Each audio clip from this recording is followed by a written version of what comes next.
হেই viewers, আসসালামু আলাইকুম। আশা করি আপনারা সকলেই ভালো আছেন। ইমরান ইলেকট্রোটেক বিডি পক্ষ থেকে আপনাদের জানাই স্বাগতম। স্ক্রিনে দেখতে পাচ্ছেন একটি ইনকিউবেটর। এই ইনকিউবেটরে 40টা মতো ডিম দেওয়া আছে।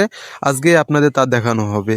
সর্বপ্রথম দেখতে পারলেন যে এই ইনকিউবেটরটি ঢাকনাটা খুলে দিলাম। এর মধ্যে অনেকগুলো ডিম আছে।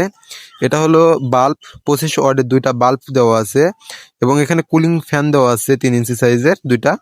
এবং দেখতে পাচ্ছেন যে এই ইনকিউবেটরের ভিতরে অনেকগুলো ডিম, এই ডিমের গায়ে অনেকগুলো লেখা আছে 1 2 3 এভাবে উল্টাতে হয়। নিচে দেখতে পাচ্ছেন একটা প্লেট দেওয়া, এই প্লেটে পানি রাখা হয় আর্দ্রতা নিয়ন্ত্রণ করার জন্য, এই কাপেও পানি রাখা হয় আর্দ্রতা নিয়ন্ত্রণ করার জন্য। স্ক্রিনে দেখতে পাচ্ছেন যে এই ডিমের গায়ে অনেকগুলো লেখা, আবার এই ইনকিউবেটরে অনেকগুলো ডিম সাজানো আছে, অনেক জায়গায় গ্যাপ দেওয়া আছে দেখতে পাচ্ছেন ডিমের, কারণ এখানে বাতাস ঠিক মতন যায় যেন। এই কাপে পানি দেওয়া আছে, এটাও আর্দ্রতা নিয়ন্ত্রণ করার জন্য। এখানে দেখতে পাচ্ছেন একটি সেন্সর দেওয়া আছে, এটা হলো আপনার কত ডিগ্রি তাপমাত্রা দেখাচ্ছে সেটা দেখার জন্য। আর এইখানে একটি আপনার একটা আর্দ্রতা মেশিন দেওয়া আছে, এটার মাধ্যমে আর্দ্রতা নিয়ন্ত্রণ করা হয়। এবং দেখতে পাচ্ছেন যে এইখানে দেখতে পাচ্ছেন যে প্রসেসরে 2টা বল। আচ্ছা, বেশি কথা না বলে আরো কিছু আপনাদের দেখায়। ইনকিউবেটরের ভিতরে সাধারণত এগুলো থাকে।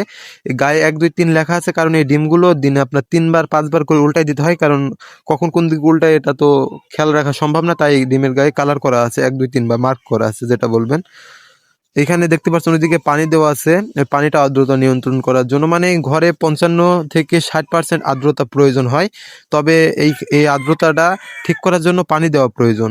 এখানে এলইডি বাল্ব এখানে বাল্ব ব্যবহার করা হয়েছে 2টা। এটা হলো 25 ওয়াট, যাতে ঘরে তাপমাত্রা নিয়ন্ত্রণ করে।